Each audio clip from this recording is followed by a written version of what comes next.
የመጻሕፍት ዓለም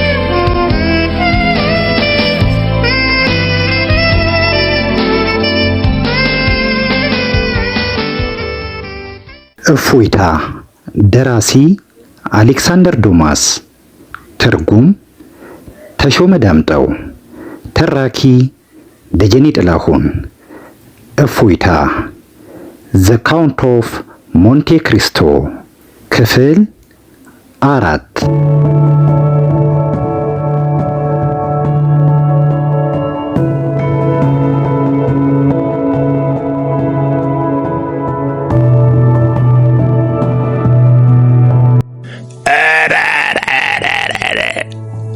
አለ ካድሮስ አሻግሮ ሲመለከት ቆይቶ። እዚያ ጉብታው ጫፍ ላይ ማየው በደለው ተመልከት ፈርናንድ፣ ከኔ የተሻለ ማየት ምችል ይመስለኛል። የኔ አይኖች እንኳ ብዥ ብሎባቸዋል። ሁለት ፍቅረኞች እጅ ለእጅ ተያይዘው ሲራመዱ አይታይህም? ያንተ ያለ ሲሳሳሙ ምናቸው ቀርቶ ምድር ያለነሱ ሰው ያበቀለች አይመስላችሁ? ዳንግላር በፈርናንድ ፊት ላይ የሚታየውን የቁጭት መልክ በደንብ ሲመረምር ከቆየ በኋላ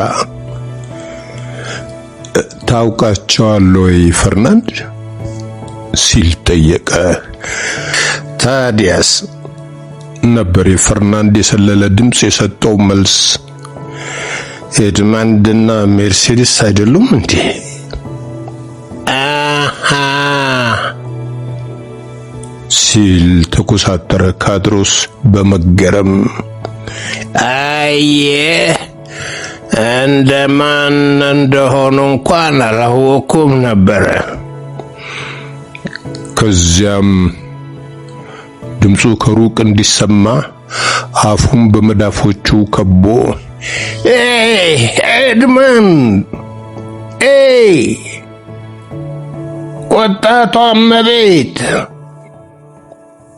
እባካችሁ ለደቂቃ እንኳን ብቅ በሉና ሰርጋችሁ መቼ እንደሆነ ብትነግሩን አለ። ይህ በእንዲህ እንዳለ ሁለቱ ፍቅረኞች ወደ መጠጥ ቤቱ ተቃረቡ። ስሙ፣ ካድሮስ ጠረጴዛው እንደተደገፈ በከፊል ቆም ብሎ መጠራቱን ቀጠለ። ቆራት ያዳብር ኤድመንድ፣ ጓደኞችን ለማየት አይኖች እምቢ አሉ ወይስ ማናገር እስኪቀፍ ድረስ ቆራት ወጥሮሃል? አረ በፍጹም ካድሮስ ነበር የኤድመንድ መልስ። ኩራት እንኳን አይሰማኝም፣ ግን እውነት ለመናገር በጣም ተደስቻለሁ። ደስታ ሰውን ከኩራት የበለጠ እውር ያደርጋል ልበል? በጣም ጥሩ አባባል ነው አለ ዳንግላር። ታዲያስ እመቤት ኤድመንድ ለመባል ገና መቼ በቃው? አለች ሜርሴዲስ በምሬት። አንዲት ልጃገረድ ከሰርጓ በፊት በእጮኛዋ ስም ከተጠራች እድሏ ጥሩ አይሆንም ይባላል። እባካችሁ ሜርሴዲስ በሉኝ። ያው ምንም አልቀረውም ብዬ ነው። ሰርጉ በቅርቡ የሚደረግ መሰለኝ። ተሳሳትኩ እንዴ ኤድመንድ ሲል ጠየቀ ዳንግላር ለሁለቱ ፍቅረኞች እጅ እየነሳ። በተቻለ ፍጥነት ዛሬ አባቴ ቤት ዝግጅቱ በሙሉ ይጠናቀቃል። ነገ ወይም እጅግ ቢዘገይ ከነገ ወዲያ ሆቴል ውስጥ መጠነኛ ድግስ ጠርተን ውል እናስራለን። ሁሉም ጓደኞቻችን ይገኛሉ። ያ ማለት ደግሞ ወዳጅ ዳንግላር ተጋብዘሃል ማለት ነው። ካድሮስም እንዲሁ ፈርናንድስ ሲል ጠየቀ ካድሮስ በሚያናድድ ሳቅ። እሱም ተጋብዟል። የእጮኛዬ ባልንጀራዬ ነው ሲል መለሰ ኤድመንድ። በዚያ አይነቱ ስነ ስርዓት ላይ ባይገኝ መቼም ቅር እንሰኝበታለን። ፈርናንድ መልስ ለመስጠት አፉን ከፈት ቢያደርግም ድምፁ ጉሮሮ ውስጥ ስለከዳው አንድም ቃል ሊወጣው አልቻለም። ዛሬ ዝግጅት፣ ነገ ወይም ከነገ ወዲያ ውል ሲል ዳንግላር ጠበቅ አድርጎ ተናገረ። ትንሽ አልቸኮልክም ካፒቴን? ወንድሜ ዳንግላር አለ ኤድመንድ ግራ ተጋብቶ። ከሁሉ አስቀድሜ እኔም ሜርሲደስ ለካርሎስ የነገረችውን አይነት ነገር ላሳስብህ እፈልጋለሁ። ገና ባልተሰየምኩበት ስም ካፒቴን ብለህ አትጥራኝ። ምናልባት መጥፎ ዕድል ሊያስከትል ይችላል። ይቅርታ ሲል መለሰ ዳንግላር የደነገጠ በመምሰል። ቸኩለሃል ለማለት ነበር የፈለግኩት። ፋራውን ጉዞዋን ለመጀመር 3 ወር ስለሚያስፈልጋት ሰፊ ጊዜ አለ ለማለት ነበረ። ሰው ሲባል ምንጊዜም ለደስታ እንደተጣደፈ ነው። የኔው ጉዳይ ግን መስገብገብ ብቻ ሳይሆን ወደ ፓሪስ መሄድ ስላለብኝ ጭምር ነው። አረ እዚያ ጉዳይ አለ እንዴ? እኔን የሚመለከት እንኳን አይደለም። ካፒቴን ሌክለር እዚያ አንድ ነገር እንዳደርስለት ጠይቆኝ ስለነበረ ነው። እንደምታውቀው የሙትን አደራ መወጣት ትልቅ ተግባር ነው። ግን አታስብ፣ ቶሎ መልሳለሁ። ገባኝ አለ ዳንግላር። ከዚያም በሐሳቡ እንዲህ ይል ጀመረ። ምናልባት ወደ ፓሪስ የሚሄደው ማርሻሉ የሰጠውን ደብዳቤ ሊያደርስ ይሆናል። አሃ ያ ደብዳቤ ጥሩ ሐሳብ አመጣልኝ። በጣም ጥሩ ሐሳብ። አይ ወዳጄ ኤድመንድ፣ የፋራውን ካፒቴን ሊኮን አፈር ድሜ። ብዙም ሳይቆይ ከሐሳቡ ተመለሰና መንገዱን ጨርቅ ያርግልህ አለው ጥርሱን ብልጭ አድርጎ። አሜን ሲል መለሰ ኤድመንድ ጓደኛውን ፈገግ ብሎ እየተመለከተው። በማግስቱ ፀሐይዋ ገለጥለጥ ባለው ሰማይ ብሩህ ጨረሯን መፈንጠቅ እንደጀመረች ላ ሪዘርቭ በተባለው ሆቴል ሁለተኛ ፎቅ ላይ በኤድመንድ ዳንትና በሜርሲደስ ሄሬራ መካከል የሚፈረመው የጋብቻ ውል ቅድመ ዝግጅት በተሳካው ሁኔታ ይካሄድ ጀመረ። ስነ ስርዓቱ የሚጀምረው ምሽት ላይ መሆኑ ቀደም ሲል የተገለጸ ቢሆንም ገና ጀንበር ማዘቅዘቅ እንደጀመረች ትዕግስታቸው የሚቅበጠበጡ እንግዶች የሆቴሉን አዳራሽ አጣበቡት። አብዛኞቹ እድምተኞች የኤድመንድ የልብ ጓደኞች የሆኑት የፋራውን መርከበኞችና ወታደሮች ነበሩ። የፋራውን ባለቤት ሞራል ራሱ በግብዣው ላይ እንደሚገኝ ወሬው የሚናፈስ ቢሆንም ይህ ጉዳይ ለኤድመንድ ከሚገባው በላይ ታላቅ ክብር ከመሆኑ የተነሳ ማንም ሰው ሊያምን አልቻለም።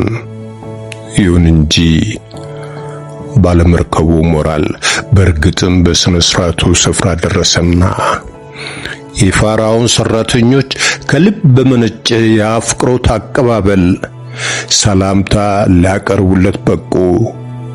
በሌላ በኩል ደግሞ የሞራል በስነ ስርዓቱ መገኘት የኤድመንድን ሹመት የሚያረጋግጥ ምልክት በመሆኑ ኤድመንድን ያፈቅሩ የነበሩት የፋራውን መርከበኞች የሞራል ምርጫ የነሱም በመሆኑ ደስታ ያስፖርቃቸው ጀመረ።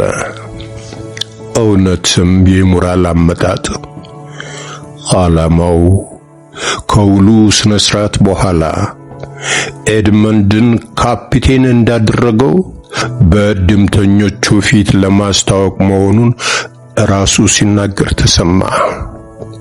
ሰርግና ሹመት በአንድ ምሽት፣ የሜርሲደስ ገደ ቀናነት የአዳራሹ የመነጋገሪያ አጀንዳ ሆኖ ቆየ። ከጥቂት ቆይታ በኋላ ሙሽሮቹና ድምተኞቻቸው ወደ ሆቴሉ ሲያመሩ ታዩ። ኤድመንድና ሜርሲደስ በአራት ሚዜዎችና በኤድመንድ አባት ታጅበዋል። ከጀርባቸው ፈርናንድ በፌስ ሳቅ ፈገግ እያለ ይከተላቸዋል። ሙሽሮቹ ግን ይህንን አላስተዋሉትም። ከደስታቸው ብዛት የተነሳ በእነሱ ሐሳብ ከራሳቸውና ከሰማይና ከምድር በስተቀር በዙሪያቸው አንድም ነገር የለም። እጮኞቹ ሲመጡ ከርቀት መታየት እንደጀመሩ ሞራል ከፎቅ ወርዶ ከሌሎች እንግዶች ጋር በመሆን ሊቀበላቸው ወጣ። ብዙም ሳይቆይ የግብዣው ስነ ስርዓት ተጀመረ። ተጫወት እንጂ ኤድመንድ፣ በዚህ ቅጽበት ካልተደሰትክ ሕይወትህን ሙሉ ደስ አይልህም አለ ካድሮስ ሙሽሮች ስፍራቸውን ከያዙ በኋላ የሰፈነውን ጸጥታ አሳቦ። ኤድመንድ የሹመቱን መረጋገጥም ሰምቶ ስለነበረ ደስታው ወሰን አልነበረውም። ደስታዬ ከልክ ከማለፉ የተነሳ ላጣጥመው አልቻልኩም አለ። አንዳንድ ጊዜ ደስታ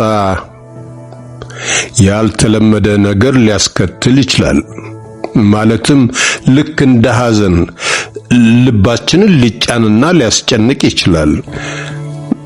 ምንም የሚያስጨንቅ ነገር የለም አለ ዳንግላር ቀበል አርጎ። እንደሚመስለኝ ላንተ ሁሉም ነገር በመልኩ እየተካሄደ ነው። እንዲያውም እሱ ነው ያስጨነቀኝ ሲል መለሰ ኤድመንድ። ሕይወት መቼም እንዲህ ያለ ውጣ ውረድ ደስታ የሚዛቅባት ያውድማ ቁና አትመስለኝም። ሜርሲደስን ያለ ብዙ ልፋት በማግባትና አዲሱን ሹመት ለማግኘት መብቃቴ እንደ ህልም ነው የሚታየኝ። እዚህ ላይ እውነት አለ አለ ካድሮስ እየሳቀ። በእጅ ባልተጨበጠ ነገር ማመን አይቻልም። ሜርሲደስ በንዴት ቲማቲም መሰለች። ፈርናንዶ ወንበሩን ወደ ጎን አዝሮ ከባድ ዝናብ ከመጣሉ በፊት እንደሚንጠባጠቡ ወፍራም ጠብታዎች ግንባሩ ላይ የተንቸረፈፈውን ላብ ይጠርግ ጀመረ። በዚህ ጊዜ ምንነቱ ለጊዜው በውል ያልታወቀ ድምፅ ከውጪ ደረጃው ላይ ይሰማ ጀመረ። ከባድ የእግር እርምጃዎች የሰዎች ግሩምሩምታና የመሳሪያዎች ድምፅ በሩ ላይ አስተጋቡ። በሩ በተደጋጋሚ በኃይል ሲንኳኳ ቆይቶ ኖሯል። ሁሉም ሰው ጸጥ አለ። በሕግ አምላክ ክፈት ሲል አንድ ድምፅ ጮኸ። ወዲያው በሩ እንደተከፈተ አንድ የፖሊስ ኮሚሳር በአንድ 10 አለቃ የሚመሩ 4 የታጠቁ ወታደሮችን አስከትሎ ዘው አለ። ምንድነው ጉዳዩ? አለ ሞራል በአጋጣሚ ያውቆ ወደ ነበረው የፖሊስ ኮሚሳር እየተጠጋ። አንድ ስህተት ሳይፈጸም አልቀረም። ስህተት ቢሰራ እንኳ መሴ ሞራል አለ ኮሚሳሩ፣ በአፋጣኝ ይስተካከላል። የማስገደድ ስልጣን ተሰጥቶኛል። ኃላፊነቴን የመወጣት ግዴታም አለብኝ። ለመሆኑ የትኛው ነው ኤድመንድ ዳንት? ሁሉም አይኖች ወደ ወጣቱ ሙሽራ ተኮሩ።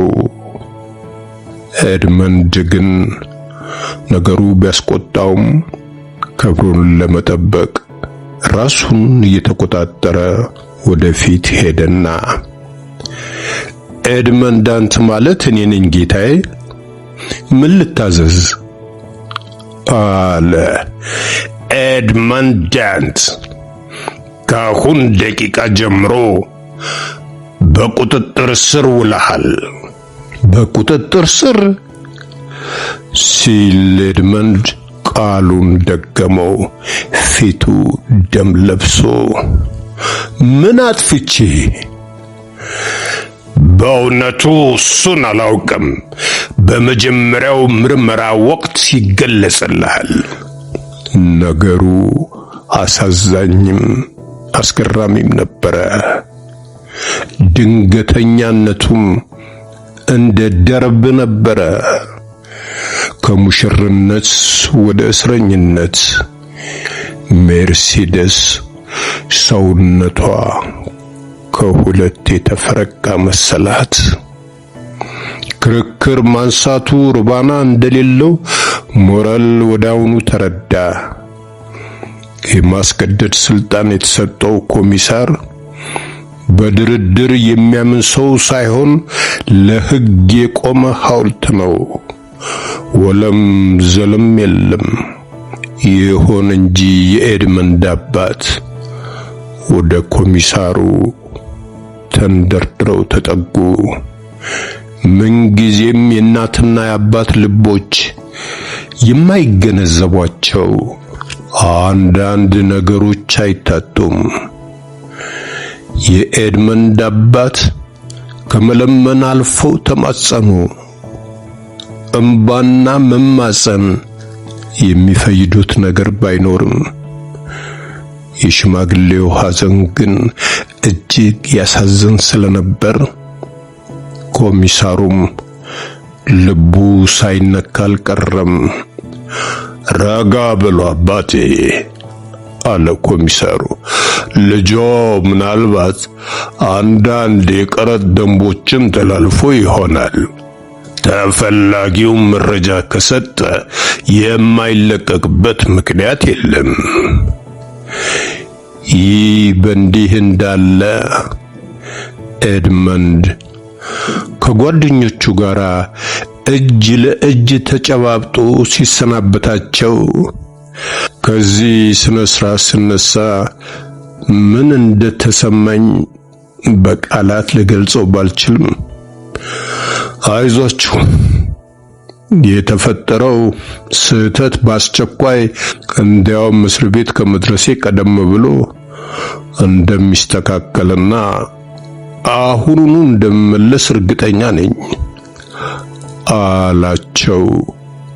ከዚያም ኮሚሳሩን ከፊቱ አስቀድሞ በወታደሮቹ እንደተከበበ ከሆቴሉ ወጣ።